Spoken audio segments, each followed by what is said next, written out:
sorry, I went to. But in fact, collagen is one out of 100,000 proteins in our body. And all of these proteins, these 100,000 proteins, create what we call youth and beauty and health. And health is beauty, but it's a common misconception. It does not go the other way around. Beauty is not health. So you need to understand that. So when we have all these Botox and lasers and RF and everything else, that does not necessarily mean health.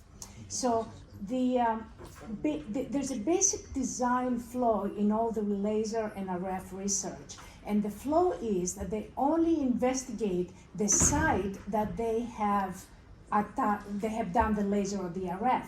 They do not look at a different side of the body to see if all the collagen from all the other sides of the body has been transferred to the site of action of the laser, and therefore there's a deficiency somewhere else. That is a very important thing to kind of understand.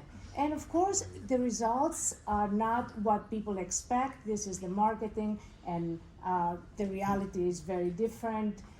Now, like this lady, for example, she wanted to look like the girl on the right, but that's not going to happen for her.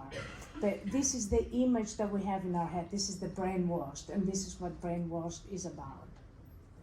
This is an example of karyolysis. After 2 years, you see it looks just about the same. Now, a lot of people are satisfied with lasers and RF. So about 19.4% are very satisfied, about 32.2% are satisfied, and 30.6% are unsatisfied, and there are very unsatisfied people. But what does satisfied think?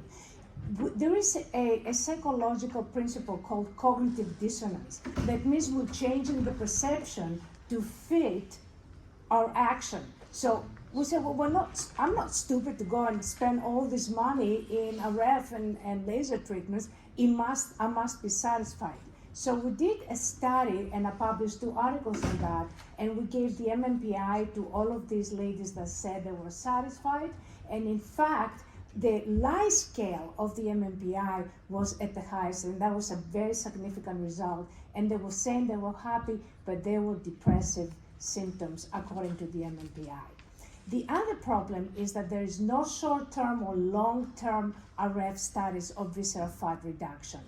There is, and also when the fat invades the muscle. So when you're talking about lipolysis and burning fat, you must be also burning muscle. So think about that.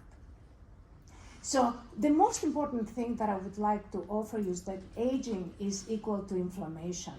Hundreds of articles are talking that laser and RF reduce inflammation, and they do in surgical procedures because they're far more accurate than knives. But what about anti-aging?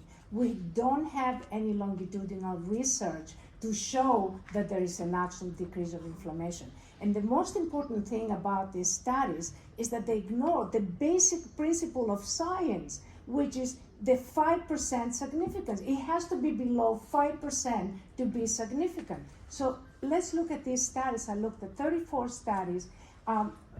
Laser efficiency was 90.3%, and this is 0.97%. That's not, it's way higher. It's twice as much as 0.5. That's not significant. The non-ablative laser adverse effects was 12%. So again, this safety was not significant. Yes, they are safe, and they are safe until they're not, basically. When you look at laser efficiency on wounds and keloid scars, you see even more. The report 0.001% significance. You look at the results, and it's only 36%. That's 64%. That's close to chance. And so a lot of them have no change. And the problem is that a lot of these scars, keloid scars especially, they keep coming back. So it's not a permanent solution. In 163 laser sessions, the reported incidence of adverse events was about 25.1%. So again, they are safe for the most part, but they're not safe to the level of statistical significance. So scientifically, they're not. So, and there have been several incidents of melanoma, of scars, infections, of the granzyme B that is increasing, that basically creates problems and aging effects with repeated trauma, the paradoxical adipose hypertrophy that happens after cryolysis, and a lot of incidents of reports of escalated inflammation after following radiofrequency. Several researchers have emphasized the close association of inflammation and aging. We age for two reasons, inflammation and toxicity, and that affects our cellular structures, the cellular communications, and so on.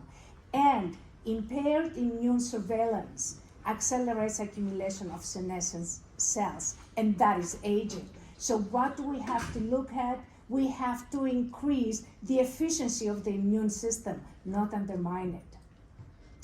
RF denatures proteins. What does that mean? Proteins are the brains of the cells. All immune system is depending on proteins. So when you denature the proteins, you undermine the immune system. Denaturation of proteins basically happens, it's like when you fry an egg. So that's what, it's a classic example. How can you, what is, a fried egg cannot produce a chicken anymore. That's it, it's gone.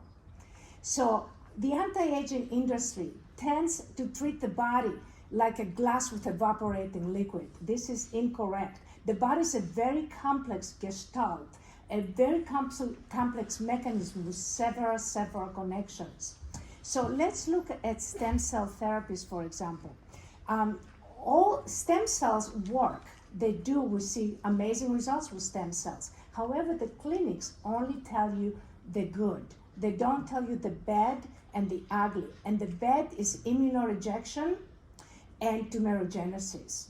Immunorejection is that means the immune system will reject the implant. And if it does reject the implant, you can have the immune system attacking your own organs. Now, human mesenchymal stem cells have shown promise in the field of regenerative medicine because they can modulate numerous incurable diseases. However, there are some problems that you need to know about. One is the cell phenotype is affected by the culture condition and the cell passage, and senescence impairs the efficiency of differentiation. And if it doesn't differentiate, proliferation is going to create tumors, and then you have the tumorigenesis. So the problem was, it's not that we need more stem cells, we need more differentiated stem cells. We need greater levels of differentiation, because arrested differentiation means uncontrollable proliferation. So differentiation is the key. And again, you have pluripotent and other stem cells and all this, again, we have the same issues. So can gene expression, that's a new thing about gene expression now, can that protect us from aging? And there's genome editing, and it's been used very successfully with many very important genetic disorders. However, there is ethics about that. And the genome editing is only ethical if it exclusively modifies the specific DNA sequence that is associated with a genetic disease. We cannot exactly use this yet for anti-aging. And there are longevity genes, and there's a lot of research with epigenetics, but the laser companies have taken advantage of this, and I can tell you how. This is a study by BBL that they looked at the ZMPSDE24 gene at certain levels. It's an anti-aging gene. At increased levels, it's an inflammatory gene. So that is a problem. And a lot of the other genes that they found in increased levels are basically can cause malignancies.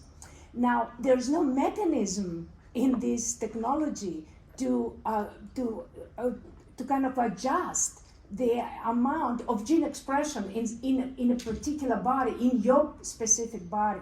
So that can be a problem. All trauma causes gene expression. You can hit your head and you can get gene expression. So gene expression is not something that, you hear it and it sounds brilliant, but in fact, it happens very, very often.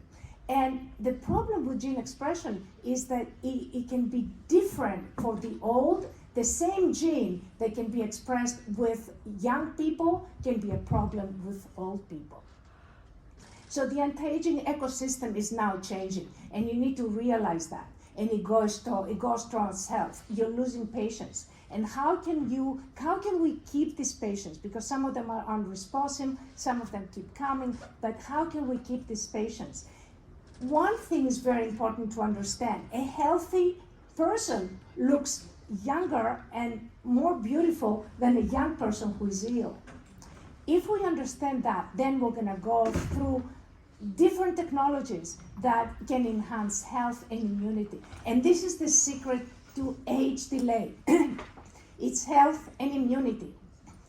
And we have to be a pioneer here, and it's difficult to be a pioneer. Either you're gonna follow the trend, put a blindfold and follow everybody else, or you're gonna be a pioneer. And being a pioneer is difficult, and it's expensive, but it's fascinating in the end, and it's very rewarding. So health is beauty, but beauty is not health. And this is the message I would like to leave you with. Thank you very much.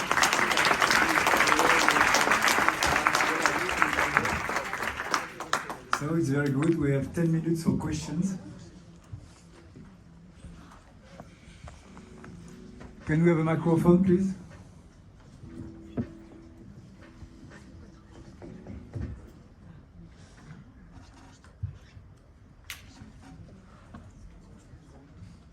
Thank you so much for this interesting talk.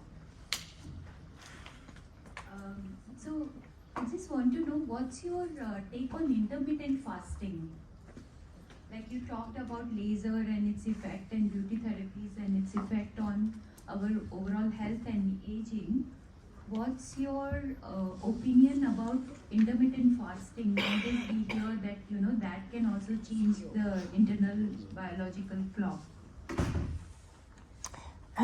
Actually, I can answer that. I wrote an article about gene expression, and in that article, I looked at intermittent fasting, and it actually expresses certain genes that are healthy. So it's actually a good thing. So do you see that being incorporated in aesthetic medicine? Because in allopathy, usually we do not incorporate intermittent fasting, and we don't look at the effect of that, since we are talking anti-aging therapies. Yeah, I would vote for that, but I don't know the other doctors how they feel about it. I would definitely vote for it. Thank you. Yes, please. Intermittent fasting is also important because it's a source of energy deficit. So it stimulates autophagy. So, and with autophagy, you can get rid of the accumulated cell debris and denaturated protein, and this improves cell survival and cell energy. And also, it stimulates mTOR. And this is one of the well-studied means of anti-aging to improve survival of the cell. Thank you. Thank you. Just an additional comment. With intermittent fasting, you have also, because deficit of nutriment, you have also an increase in response to stress, because it's a stress for the cell. And you have also a chaperone protein that can avoid aggregation and so on, so it can also prevent some degenerative disease, for example. And there is also FOXO as an example, which is activated and trigger many different processes to respond to stress. So intermittent fasting is really a nice issue to anti-aging. Thank you.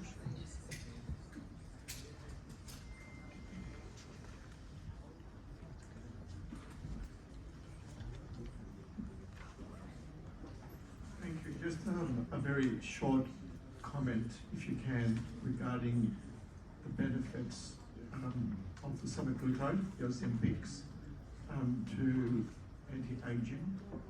Looking, let's say, when you compare it to something like metformin, Have you got any information or comments regarding that? What? Ozempic and metformin comparison. Oh. You want to answer? The comparison between, between metformin and Ozempic. And Ozempic. Ozempic. Ozempic.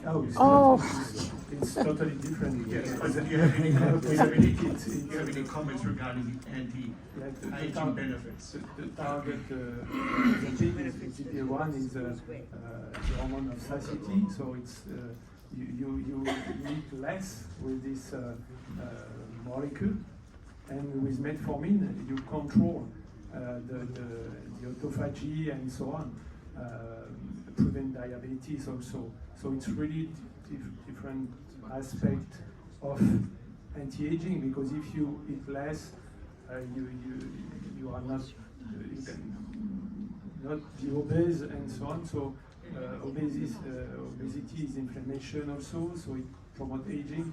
So it's two different ways to trigger aging. Can I have it? There is another important issue with metformin. Metformin can stimulate the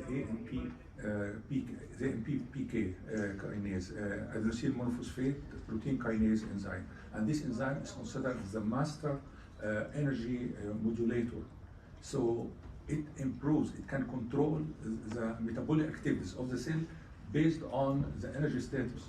So if you have energy deficit, for example, during fasting or these things, this enzyme MPK, adenosine monophosphate protein kinase, can inhibit the anabolic processes which consume energy, like glycogenesis, lipogenesis, anything which consume energy, they temporarily stop it because we don't need it at that time, and improve energy processes, metabolic processes that produce energy, like lipolysis to provide fatty acids for energy production, like glycolysis and these things. So metformin is very important molecule as an anti-aging, as an anti-cancer also. Thank you.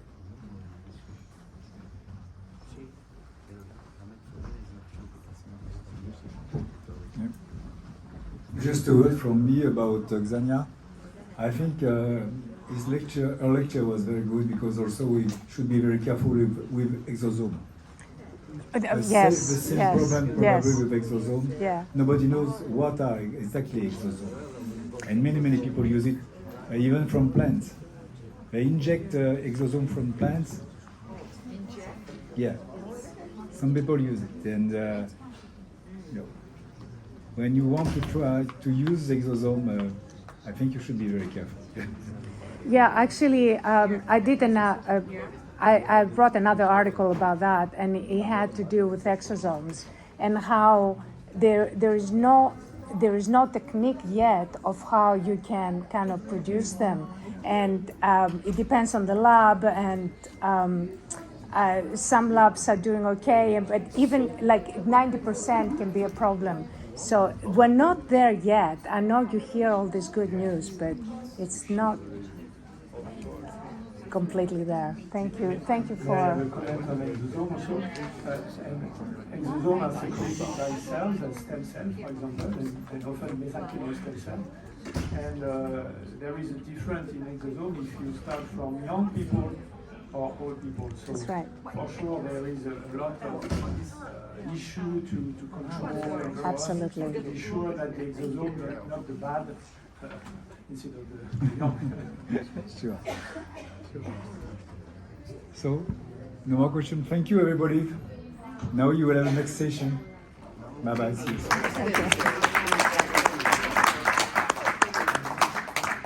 Ladies and gentlemen.